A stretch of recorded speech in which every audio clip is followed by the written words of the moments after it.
আসসালামু আলাইকুম রহমতুল্লাহ। আশা করি তোমরা সবাই ভালো আছো। লাবিবান জাফর টিসের নতুন একটি ক্লাসে তোমাদের স্বাগতম।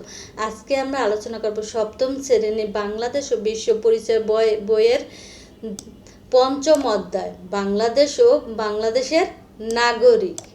আমরা আগে পাঠের কিছু মূল ধারণা নেই, তারপরে আমরা এর সৃজনশীল প্রশ্নের উত্তরগুলো জানব। পার্ট এক আছে সুনাগরিক গুণাবলী। আমরা এই পার্ট একটা পড়লে সুনাগরিক গুণাবলী কি কি সেটা জানতে পারবো। তারপরে আছে পার্ট দুইয়ে আছে বাংলাদেশের সুনাগরিক প্রতিবন্ধকতা। তারপর পার্ট দুই আছে সুনাগরিক প্রতিবন্ধকতা দূরকরণ। এই অধ্যায়টি পড়লে আমরা জানতে পারবো। পার্ট তিনে আছে বাংলাদেশের আর্থসামাজিক উন্নয়নে সুনাগরিকের গুরুত্ব। পার্ট চারে আছে নাগরিকের অধিকার অর্জন ও দায়িত্ব পালন। এরপরে আছে অনুশীলনী। চলো অনুশীলনের প্রথমে আছে বহু নির্বাচনী প্রশ্ন। 1 নাম্বার আছে একজন সুনাগরিকের কয়টি মৌলিক গুণের অধিকারী হতে হবে?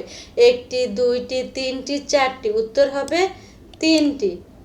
বুদ্ধিমান নাগরিক হতে হলে 1 লেখাপড়া করতে হবে, নিজস্ব লোকজনকে ভোট দিতে হবে, দেশের উন্নয়নে কাজ করতে হবে।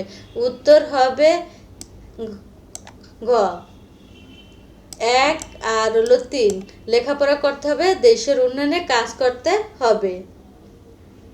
নিচের উদ্দীপকটি পড়ো এবং 3 ও 4 নং প্রশ্নের উত্তর দাও। চলো উদ্দীপকটি পড়ি। তপু রিক্সা যাচ্ছিল, হঠাৎ সে দেখলো একটি গাড়ি একজন পথচারীকে ধাক্কা দিয়ে দ্রুত পালিয়ে যাওয়ার চেষ্টা করছে।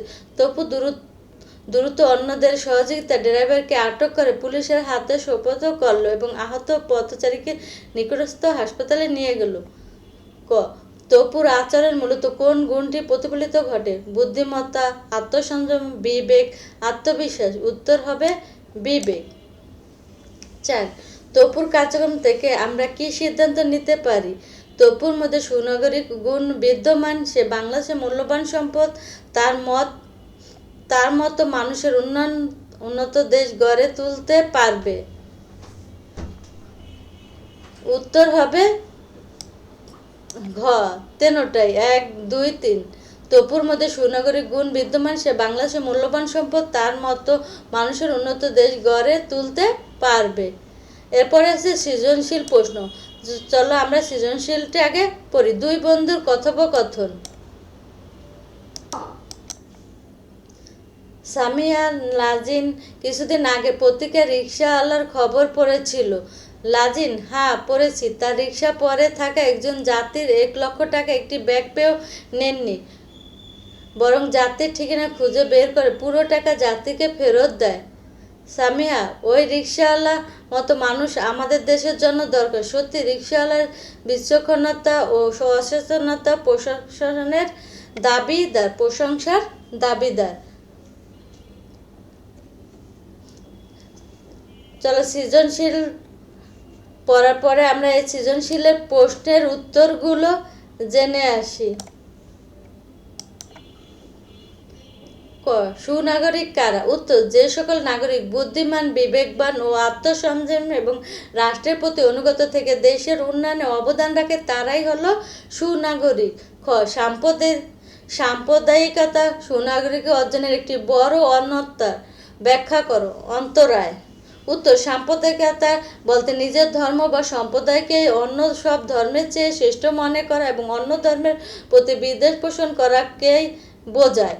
একটি দেশে সুনাগরিক হতে হলে সকল ধর্ম ও বর্ণ মানুষের প্রতি সহনশীল ও শ্রদ্ধাশীল হতে হয়, কিন্তু সাম্প্রদায়িক মনোভাব মানুষের মধ্যে বিভেদ, হিংসা ও সংঘাত সৃষ্টি করে, যা জাতীয় ঐক্য ও দেশের বৃহত্তম স্বার্থের চেয়ে নিজস্ব সম্প্রদায়ের সংকীর্ণ স্বার্থকে বড় করে দেখে। তাই সাম্প্রদায়িকতা সুনাগরিক অর্জনের একটি বড় অন্তরায়। উদ্দীপকের রিক্সাওয়ালার মাঝে সুনাগরিক কোন গুণটি প্রকাশ পেয়েছে ব্যাখ্যা করো। উত্তর: উদ্দীপকের রিক্সাওয়ালার মাঝে সুনাগরিকতার প্রধান 3টি গুণই অন্যতম গুণ আত্মসংযম এবং বিবেক বিচার প্রকাশ পেয়েছে। সুনাগরিকতার একটি অন্যতম প্রধান গুণ হলো আত্মসংযম।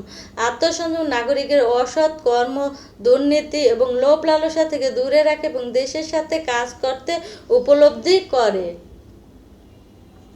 উদ্দীপকে দেখা যায় রিক্সা চালক তার গাড়িতে ফেলে যাওয়া 1,00,000 টাকা ব্যাগ পেয়েও তার নিজের কাছে রেখে দেওয়ার লোভ সংবরণ করেছেন না। তিনি সততা ও বিবেকের পরিচয় দিয়ে যাত্রীর ঠিকানা খুঁজে বের করে পুরো টাকাটা ফেরত দেন। লোভের বশবর্তী না হয়ে নিজের নৈতিকতা বজায় রাখা এবং এই দৃষ্টান্তটি সুনাগরিক আত্মসংযম এবং বিবেকবোধের গুণকে নিদর্শন করে। সুনাগরিক হতে হলে রিকশাওয়ালার উক্তি গুণটি যথেষ্ট। তুমি কি একমত? উত্তরে সপক্ষে যুক্তি দাও। উত্তর, না, আমি এই বক্তব্যের সাথে একমত নই। সুনাগরিক হতে হলে রিকশাওয়ালার মাঝে প্রকাশিত আত্মসংযম গুণটি অত্যন্ত গুরুত্বপূর্ণ হলেও কেবল এই একটি গুণই সুনাগরিক হওয়ার জন্য যথেষ্ট নয়। রাষ্ট্রবিজ্ঞানীর মতে একজন নাগরিকের সুনাগরিক হতে হলে মূলত 3টি মৌলিক গুণের অধিকারী হতে হবে। বুদ্ধিমত্তা, এটি সুনাগরিকের অন্যতম শ্রেষ্ঠ গুণ। বুদ্ধিমান নাগরিক সঠিক প্রতিনিধি নির্বাচন ও রাষ্ট্রের জটিল সমস্যা সমাধান এবং দেশের উন্নয়নে সঠিক সিদ্ধান্ত নিতে পারে। আত্মসংযম, যা রিকশাওয়ালার মাঝে দেখা গেছে, এটি নাগরিকের অন্যায়, দুর্নীতি ও ব্যক্তিগত স্বার্থপরতা থেকে বিরত রেখে দেশের স্বার্থে কাজ করতে শেখায়। বিবেক বিচার, ভালো মন্দের জ্ঞান এবং সঠিক দায়িত্ব পালনের মানসিকতা হলো বিবেকের বিচার। এর মাধ্যমে নাগরিক নিজের অধিকার ভোগের পাশাপাশি অন্যের অধিকার রক্ষা ও রাষ্ট্রের প্রতি কর্তব্য পালন করে। উদ্দীপকের রিকশা চালকের সততা ও আত্মসংযম প্রশংসনীয় এবং সুনাগরিকের জন্য অপরিহার্য, তবে রাষ্ট্র ও সমাজের সার্বিক কল্যাণে তাকে একই সাথে বুদ্ধিমান ও বিবেকবান হতে হবে। তাই বলা যায় কেবল আত্মসংযম যথেষ্ট নয়, সুনাগরিক হতে 3টি গুণের সমন্বয় প্রয়োজন। চলো বইতে ফিরে যাই। সৃজনশীল 2। সোবহান সাহেব এবং শেখর বাবু দুই বন্ধু। সোবহান সাহেব একজন সরকারি কর্মকর্তা। তিনি কিছুদিন পূর্বে নির্বাচনে একটি ভোট কেন্দ্রে সুষ্ঠুভাবে ভোট গ্রহণের দায়িত্ব সম্পন্ন করেন। শেখর বাবু একজন বিশিষ্ট ব্যবসায়ী। এবছর তিনি শ্রেষ্ঠ করদাতা পুরস্কার পান। তাদের সন্তানদের লেখাপড়া উভয় অত্যন্ত সচেতন। সোবহান সাহেব ঈদ সহ অন্যান্য উৎসবে শেখরবাবুর পরিবারকে দাওয়াত করেন। শেখরবাবু পূজা পার্বণে সোবহান সাহেবের পরিবারকে তার বাসায় নিয়ে আসেন।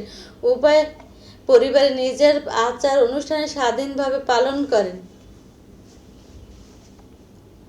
আমরা এই সৃজনশীলের উত্তরগুলো জেনে আসি। চলো এই প্রশ্নের উত্তরগুলো জেনে আসি। উত্তর, আত্মসংযম কি? উত্তর, আত্মসংযম হলো নিজেকে সব ধরনের অন্যায়, দুর্নীতি, স্বার্থপরতা ও লোভ লালসা থেকে বিরত রেখে দেশের সাথে কাজ করার মানসিকতা।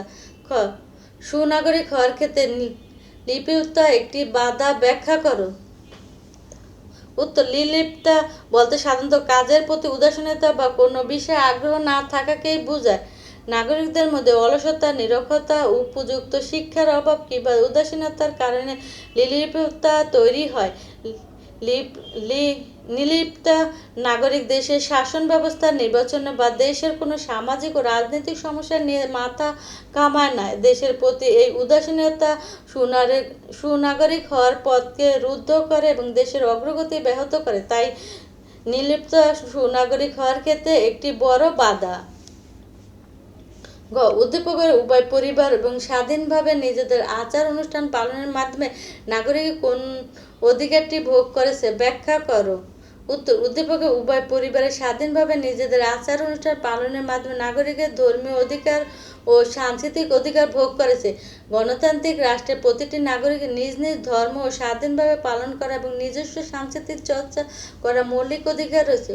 উদ্দীপকের সোবহান সাহেব ঈদ সহ অন্যান্য উৎসব শেখর বাবুর পরিবারকে দাওয়াত দেন এবং শেখর বাবু পূজা পার্বণে সোবহান সাহেবের পরিবারকে তার বাসায় নিয়ে আসেন। উভয় পরিবার কোনো বাধা ছাড়া নিজ নিজ ধর্মীয় উৎসব উদযাপন করেছেন এবং একে অপরের উৎসবে সম্প্রীতির সাথে অংশ নিয়েছেন। রাষ্ট্রের ধর্মীয় স্বাধীনতা ও পরসংস্কৃতি বজায় থাকার কারণে তারা এই সামাজিক ও ধর্মীয় অধিকারটি সুন্দরভাবে ভোগ করতে পারছে।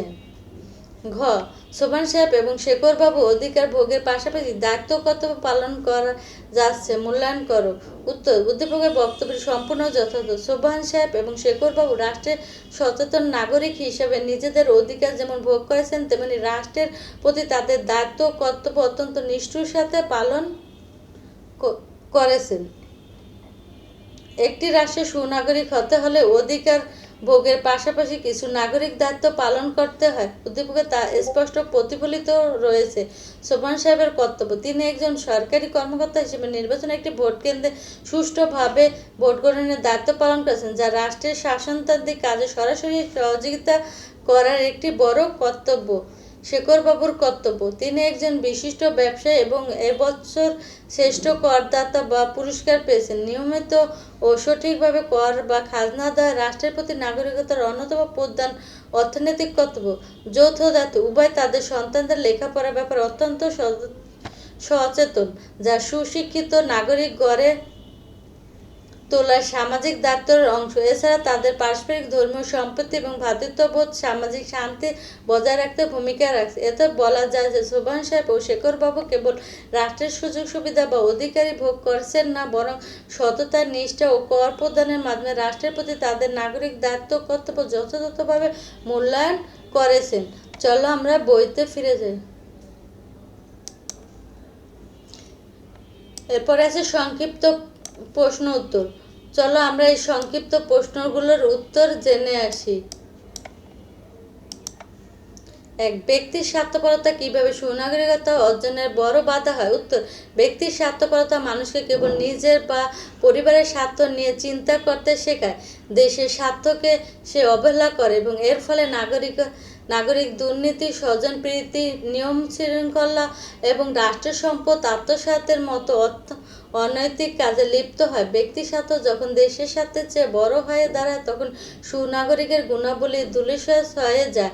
এভাবে ব্যক্তি স্বার্থপরতা সুনাগরিক অর্জনের বড় বাধা হয়ে দাঁড়ায়। 2, সুনাগরিক দেশের মূল্যবান সম্পদ কেন? উত্তর, একটি দেশের সার্বিক উন্নতি ও সমৃদ্ধি নির্ভর করে তার সুনাগরিকদের উপর। সুনাগরিক বুদ্ধিমান, বিবেকবান ও কর্মঠ হওয়া, তার দেশের সম্পদ ও প্রযুক্তির সঠিক ব্যবহার করতে পারে। তারা দেশের আইন মেনে চলে, কর দেয় এবং সঠিক নেতৃত্ব গঠনে ভূমিকা রাখে। সুনাগরিক ছাড়া কোনো দেশের অর্থনৈতিক বা সামাজিক উন্নয়ন সম্ভব নয় বলে তাদের দেশের সবচেয়ে মূল্যবান সম্পদ বলা হয়। 3 নম্বর, নাগরিক মৌলিক অধিকার বলতে কি বোঝায়?